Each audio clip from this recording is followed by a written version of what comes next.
Cette marche fait suite notamment à des démarches que nous avions déjà entreprises il y a très longtemps.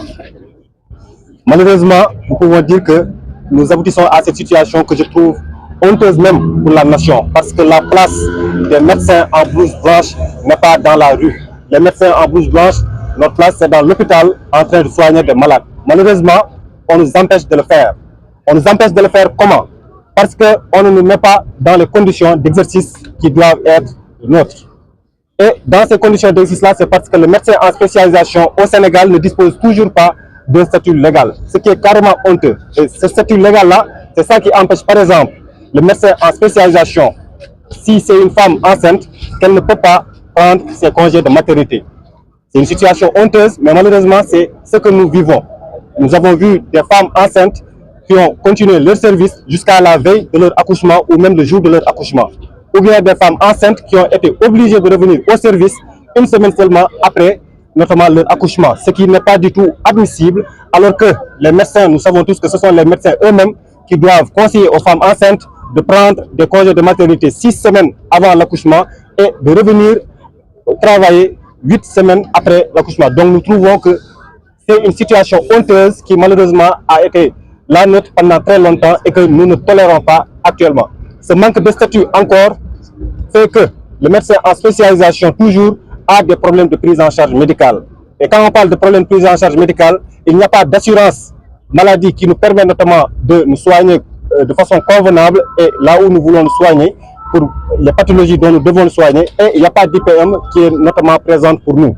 Pour l'instant, ce que nous avons, c'est que nous pouvons nous soigner dans l'hôpital où nous faisons notre exercice. C'est-à-dire si moi à Fan, par exemple, j'ai besoin de soins à Fan, je peux me soigner à Fan si ce dont j'ai besoin se trouve à Fan.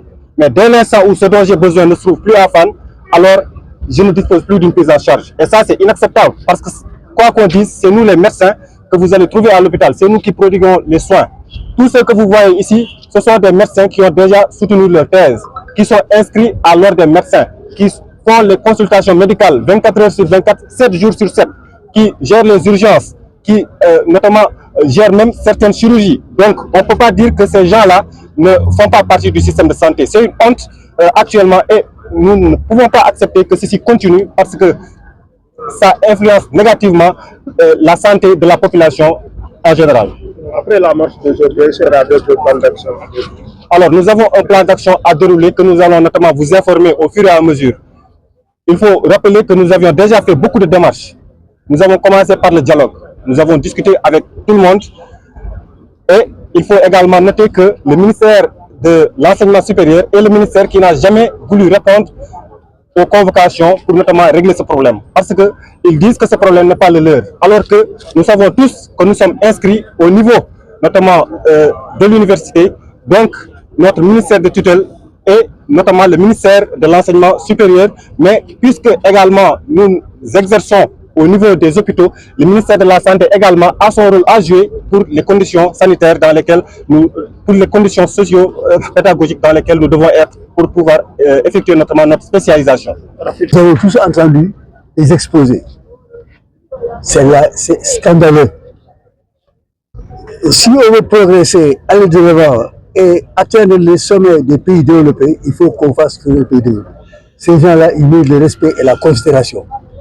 Il faut qu'on se penche sur les problèmes qu'ils posent et qu'on les règle rapidement et définitivement. Parce qu'ils s'occupent de la santé. Et comme ils l'ont dit, à chaque fois que vous restez dans un hôpital, ils sont là. Ils sont 24 heures sur 24, ils sont dans les urgences, ils sont partout. Et ce que ne comprend pas, quand on distribue maintenant les fonds qui sont sortis de cette là, on les isole.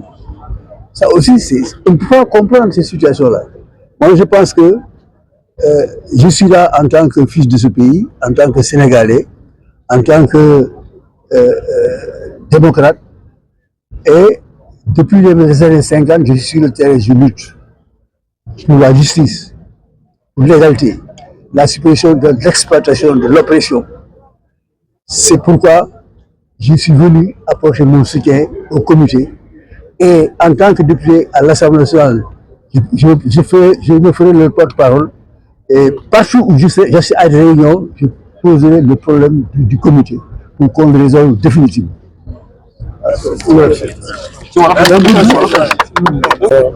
Docteur Onlus Koza Malo Diatiam, président de l'Alliance Andegesem, secrétaire général du SUTSAS et secrétaire général aussi de la FGTS-B. Donc, je suis venu ici non pas pour le soutien, mais pour participer au combat. Parce que c'est un combat des ressources humaines de la santé, c'est le nôtre aussi. Parce que vous n'êtes pas sans savoir que nous avons démarré aujourd'hui donc, notre premier plan d'action qu'on va évaluer prochainement. Et nous sommes venus donc apporter notre soutien parce que c'est un combat commun. Parce que le commerce, que ce soit les étudiants, que ce soit les collectivités territoriales, que ce soit les contractuels, tout ce monde-là conçu, tous nous autres, des acteurs de la santé pour la santé des populations. Si les médecins sont malades, je pense que les populations donc, doivent s'inquiéter de cette situation-là. Et c'est pourquoi nous sommes venus pour ce combat du commerce, comme nous sommes aussi pour tous les combats. En tout cas, nous jouons notre partition. À chaque fois que de besoin, nous serons à vos côtés et nous mènerons notre combat, non seulement pour le commerce, mais pour tous les acteurs de la santé. C'est cela que je voulais dire. Vous ne nous avez pas invités, mais quand on a entendu que vous devez être là, nous sommes venus. Nous avons même différé un point de presse parce qu'il y a eu quelques impairs là au niveau donc, de nos préoccupations quotidiennes. Et nous sommes venus ici apporter notre soutien au commerce.